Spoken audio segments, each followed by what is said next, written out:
May mga bagay nga daw sa mundo na sadyang hindi pwede ang may kahati.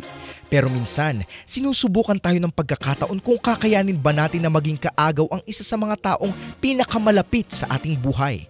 Ang tanong, paano nga ba hinarap ito ng ilan sa ating mga panauhin ngayong umaga? The style image reinvented at Stageworks Productions, dalawa sa pinakakilalang fashion company sa Baguio City, pinamamahalaan ni Jonard at Andrew Jardinil, magkapamilya. Ang pagmomodelo naman ngayon ay isa rin sa pinakapopular na atraksyon sa larangan ng fashion. Hazel at Heidi Untalan, parehong miyembro ng isang kilalang fashion group, magkapatid. Isa sa mga kumikitang negosyo ngayon ang mga printing press. Karaniwan kasi itong dinudumog ng mga estudyante.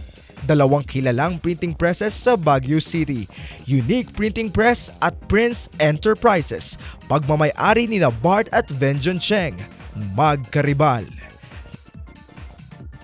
Yung umaga, alamin natin kung papaano nila hinarap ang pagkukumpara sa kanila bilang magkapatid, kung papaano nabuo ang profesionalismo sa larangan ng propesyon at negosyo.